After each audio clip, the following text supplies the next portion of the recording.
All right. On behalf of Maple Leaf Sports and Entertainment, I'm here today to proudly announce our new head coach, Corey Chamblin. Little applause. There it is. There you go. Well, I see some familiar faces out there, and, it's awesome to be back. This was home at one point in time, and now it's going to be a home for the next couple of years, and I'm excited to be here, excited to see the players, coaches, ownership. It's going to be a fun time, I can tell you that. All right. I also want to compliment Jim Popp on a very quick, thorough search, and when he brought us Corey, it was Jim's guy, and it was the right guy for our organization, and I compliment you, Jim, for a job well done. Thank you, Bill, and congratulations, Corey. Nice to have you back here with the organization, and this was, with the support of MLSE and Bill, and we were able to get several candidates in here quickly, interview them very thoroughly. The great process was being that Corey had been with us and he wasn't underneath the guard of not being able to speak to right away. We were able to start that conversation early and find out how interested Corey was of coming back to organization.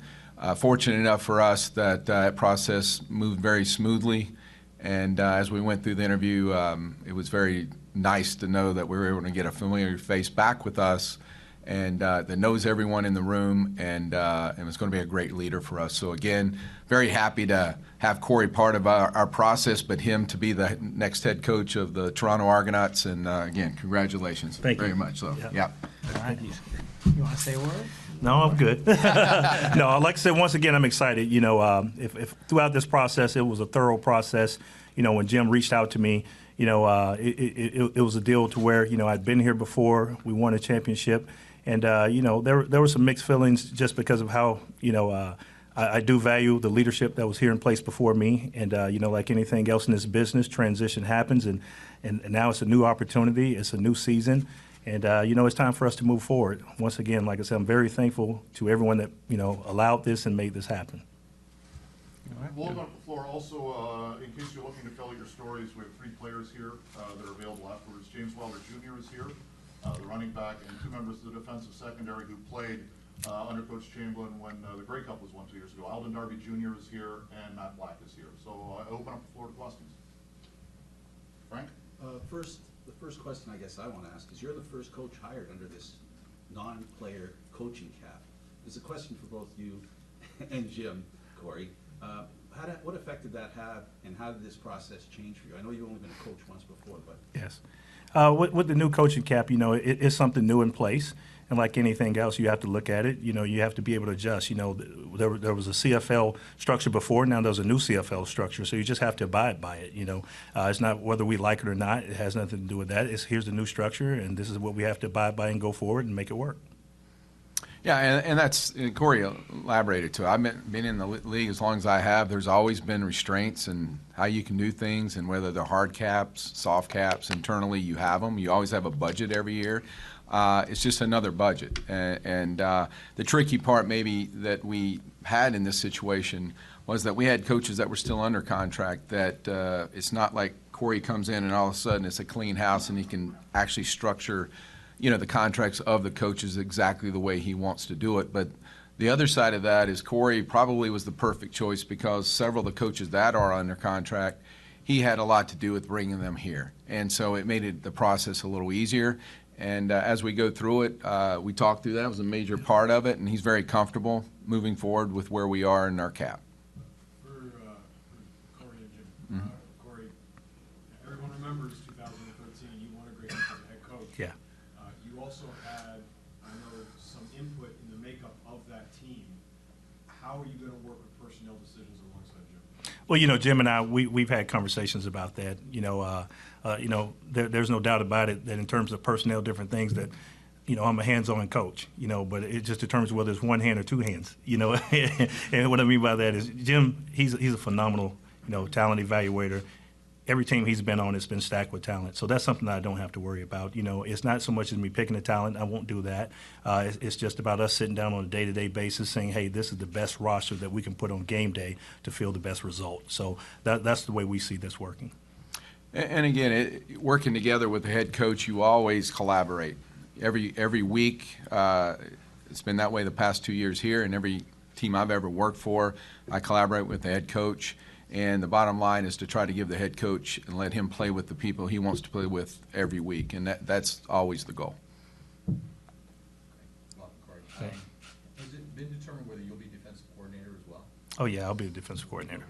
Correct. And is your offensive coordinator currently on the staff, or do you see that as a hire to comment stuff from outside? Well, we don't have, I don't think there's any offensive coaches on staff right now, so it's a blank slate there. But, you know, right now in my mind, it's going to be when I look across the league, there's several guys who can come in and fill in that role. You know, I won't make a decision quickly. You know, it may happen before Christmas, it may not. You know, there's a lot of people that's reaching out. You know, I understand that. But, you know, there's a philosophy that we'll have that, you know, we want to make sure that we're explosive and, you know, and make sure that we're exciting on game day.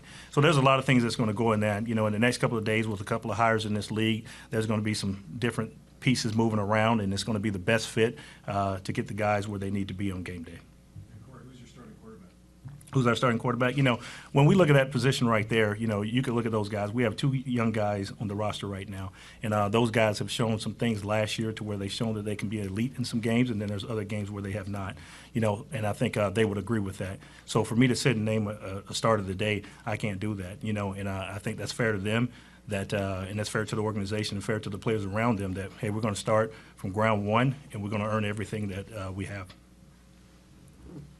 Back in training camp when we talked about 2 years ago, you talked about the fact that this was a good opportunity to be a defensive coordinator. Yeah. Then you became a receivers coach. Tell us a bit about how much that's helped you to build on that instantaneous coaching job that you had in Saskatchewan. Yeah. So you had to go back. I haven't been a receivers coach. I have no offensive background. No, no. You know, those are things that, you know, life's been a perfect storm, especially in my career and about learning. You know, each season has been something different that I've been able to learn upon. And so, you know, I was a defensive coordinator. You know, I've had that head coaching experience in Saskatchewan. You know, I've at some point I was the coordinator there, and coming here as a coordinator and learning under, you know, the leadership that was here. All those things were positive for me to get to this day now, to where now I'm the head coach and defensive coordinator of the Toronto Argonauts. What have you taken from that experience in the last couple of years? Well, like anything else, it's just about growth and learning how to build a better boat. At the end of the day, that's what it's about. You know, going through each situation, learning from those successes, learning from those things that were not as successful as I want them to be, and being able to find a way to have as much success as we can on a day-to-day basis. Corey, going back to your team in 2013, that was very much a team full of a lot of personalities who came together, and you had a lot of pressure on you being in that market and that year the breakup was. How has your coaching philosophy evolved since 2013? Well, you know, you talk about the personalities. At the end of the day, there's a group of men in the room at the end of the day, and they all have personalities, and that's who we are. But, you know, we also have to make sure that our personalities and whatever we have and whoever we are, that it doesn't affect the team goals. You know, I want them guys to be themselves, just not all of themselves at one time, okay? So it has to fit into that model that, hey, you know, there is some individuality, and there's sometimes that you will color outside the line, but it would be within us understanding why we're doing what we're doing, and that this is not just an individual sport, but it's a team sport. Corey, you're still fairly young for a head coach. This is your second job. You were, I think, one of the youngest coaches in CFL history when you got hired in Saskatchewan. What from either the things that went well in Saskatchewan or the things that didn't go well in Saskatchewan do you learn to bring with you to your second head coaching job? Well, you know, when you look at that, you know, those are, you know, the biggest thing is just about, you know, that completion, that cycle. You know, we had an extreme high there and we had an extreme low there. You know, you talk about that youth. When I took that job, I had 5 years coaching experience to my name. You know, won a championship. So with that, you know, there were some lessons learned that helped me there were some lessons learned that helped me to get that success early, Dave. But going through that process, I can tell you it's about sustained success. It's not about doing it one time. It's about doing it multiple times. And that's what I've learned from that, on how to do it multiple times and how to keep my head above water the whole time.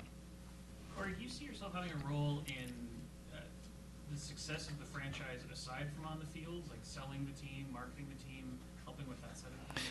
Well, everything starts with winning, right? everything starts with winning, making sure the players understand, the coaches understand that with this organization that we're with, the ownership that we have, that we understand that everything has to mesh. And Bill and I have talked about that. Everything has to mesh. The business side of this game directly affects football, and the football directly affects the business side. So it can't just be we're football. It's an organization, and we have to understand that it has to win all day, every day.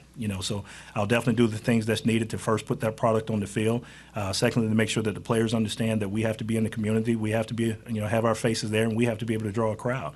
The players want to play in front of a crowd. Coaches want to coach in front of a crowd, and the fans want to make sure that they're playing. That they're sitting in the stands to where they're excited about the football team that's playing on that given day. How important is the leadership group that you have right now that you might not know too much about, and how important moving forward to make those changes, to add those players? Well, when you look at the leadership group, and you're saying from the ownership or? No, from the team. From the team. From your job. Yeah, when you look at it, starting with me, on a day-to-day basis, I'm the face. When you look at it, but I'm definitely not. It starts with me, but I'm definitely not the body. You have the team. It's going to be a team thing. On a day-to-day basis, you'll see me, you'll hear from me, but the coaches, we have to make sure that we're walking the walk. We got to talk the talk, but we also have to walk the walk on a day-to-day basis. Also down to the players, to the equipment guys, everyone. We have to be on the same page, doing the same things, headed in the same direction. And like I said, it starts with me, but it doesn't end with me. There's a lot of guys that we have to get on board, and we have to do this thing the right way to turn this thing around to where we're having sustained success year in, year out, being the tops in the East and in this league. Jim, how much did coaching decisions and maybe other moves, other places inform your decision here, or do you still lean back on what was said earlier in terms of the consistency, the fact that Corey's worked with coaches on the staff before? We interviewed 6 individuals for the head job. Corey was reached out first to see if he was interested, which he was. He showed real interest. And we went through that process to talk to everyone very thoroughly to find out if what was in our mind from the beginning was the right choice. And as we went through the process, it became more clear and clear exactly what we were looking for, what we were wanting to do, and how was the best to achieve that. And as we always go through the process, at the end of it, you usually find one person you want that to be. And Corey was that person, and then we had to make it all work. We had to come to an agreement, and we spent several days talking through the process. So at the end of the day, it was very clear that we had found the right person for this job, and to move forward to build with. But I can tell you, every interview that we did was very thorough. They were great interviews. There's a lot of great candidates in this league to be a head coach. There's people that have really grown. They're doing well with other organizations, and then when the time comes, there's going to be great other head coaches in this league in the future. Sometimes it's just a matter of time before that happens, and there's not a lot of choices sometimes. But right now in the CFL, there's a lot of great choices. Bill, a question for you. Over the past couple of years, while it hasn't looked so in the stands, I understand that from listening to your folks, that there's been an improvement in the season ticket base. Yep. There's been an improvement in the attention for the Argos. Moving forward, how do you see things progressing, and how will the help of a good coach and a great general manager move us forward here so that the fans start to show up? Yeah, no, good question, Frank. I hope so. Corey mentioned it, though. It starts with winning. We've seen that with our other franchises. You need to put a winning product on the field, and then we want to support Corey and Jim and however we can business-wise. Our tickets were up almost 1,900 paid tickets this year. It was one real ray of light from this past season. I think with our organization now having a full year under its belt of the Argos, I think we're going to see more improvement.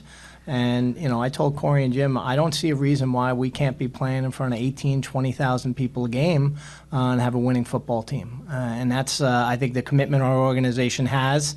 But it starts with the right attitude and the right performance on the field. It's really tough to sell a team when you're at the bottom of the standings. And that's why we put a lot of faith in Corey to get us back up to be competitive, to be a playoff team, something our fans can be proud of.